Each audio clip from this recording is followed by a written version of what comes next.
మీరు రాజకీయాలు ఉన్నా సినిమా రంగంలో ఉన్నా కూడా కల్మషం లేనటువంటి వ్యక్తి అని నేను భావిస్తాను. ఎవరిని పల్లెత్తు మాట అన్నారు, ఇంట్లో అన్నారు అనుకుంటే బయట అన్నారు అనుకుంటాను. పార్టీ పెట్టినప్పుడు కూడా ఎవరన్నా అక్కడక్కడ రాజకీయంగా అన్నా కానీ మీరు వ్యక్తిగతంగా అందరూ గౌరవిస్తారు ఈరోజు ఏ పార్టీలు ఉన్నప్పుడు కూడా. నేను అది ముందస్తుగా చూసింది మీలో కిషన్ రెడ్డి గారు. మిమ్మల్ని మనస్ఫూర్తిగా చెప్తున్నాను, అసెంబ్లీలోకి నేను అడుగుపెట్టినప్పుడు నేను కొత్తవాడిని. నా వెనకాల ఆల్రెడీ ఒకసారి ఎమ్మెల్యేగా చేసి రెండోసారి ఎమ్మెల్యేగా ఉన్న కిషన్ రెడ్డి గారు నా పక్క సీట్లో ఉండేవారు.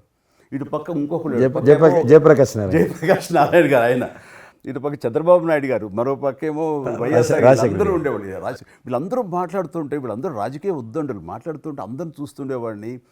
అక్కడ నాకు వచ్చిన షాక్ ఏంటంటే, ఫస్ట్ ఒకళ్ళు దుయ్యబెట్టుకుంటూ తిట్టుకుంటూ అసలు దుర్భాషలు ఆడుకుంటూ కొట్లాడుకునే పరిస్థితి వస్తూ ఇక ఫినిష్ అయిపోయింది, ఇక ఒకళ్ళొకళ్ళు మాట్లాడుకోరు, ఇంకా వీళ్ళు దీర్ఘకాల శత్రువులు వీళ్ళు ఇంకా అనే ఫీలింగ్ వచ్చింది. ఇలా ఉంటుందా అనేది.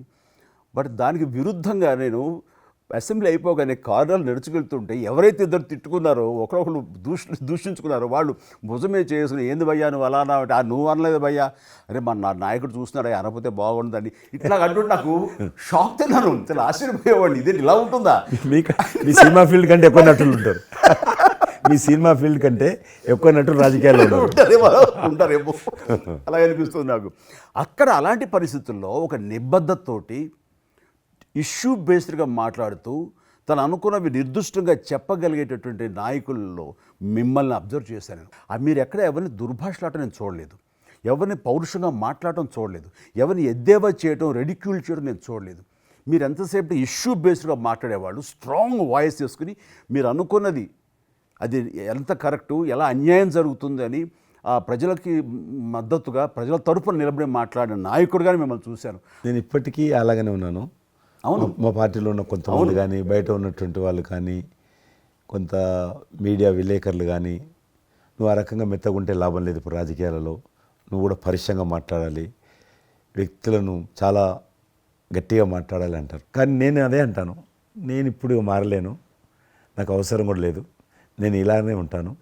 నేను గతంలో ఏ రకమైనటువంటి వాజ్పేయి గారు, లాల్ కృష్ణ అద్వానీ గారు, మా తెలంగాణలో మా వి రామారావు గారు, వెంకయ్యనాయుడు గారు, దత్తాత్రేయ, ఇదంతా నాకు నేర్పారు వాళ్ళు. నేను చిన్నగా ఉన్నప్పుడు నా చేయి పట్టుకొని నడిపారు వాళ్ళు. కాబట్టి నేను ఏ రోజు కూడా చిన్న పొరపాటు చేయకూడదనేటువంటి దాంట్లో ఉన్నాను. నేను ఎప్పుడన్నా రాస్తారోకో చేసేవాళ్ళం. రాస్తారోకే మాకు వి రామారావు గారని సిక్కిం గవర్నర్ ఉండే ఎమ్మెల్సీ, ఆయన వెంటనే ఫోన్ చేసేవాడు. నువ్వు ఎక్కడన్నా పోతున్నప్పుడు ఎవరన్నా రాస్తారోకే చేస్తే ఒక 2-3 గంటలు ట్రాఫిక్ జామ్ అయితే నీకెంత బాధ అవుతుంది.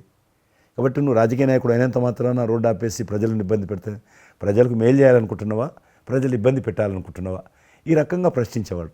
నేను ఎవరైనా ముఖ్యమంత్రులది దిష్టిబొమ్మ తగలబెడితే ముఖ్యమంత్రి తగలబెట్టొద్దు, కావాలంటే గవర్నమెంట్ తగలబెట్టు, వ్యక్తి ఆ రకం చిన్న చిన్న విషయాలు నాకు ఫ్యాంటాస్టిక్ సార్. ఈ రోజుల్లో ఎంతమంది ఇలా ఆలోచించే నాయకులు ఉన్నారు, ఎంతమంది స్టేట్స్మెన్లు ఈ రకమైన సలహా ఆ తర్వాత వచ్చే యంగ్ నాయకులకి సలహా ఇచ్చేవాళ్ళు ఉన్నారు. అవన్నీ కరువడిపోతున్నాయి. ఇవన్నీ కూడా చరిత్రలో జరిగేవంట అనే స్థితిలాగా ఉంది మీలాంటి వాళ్ళు లేకపోతే కనుక.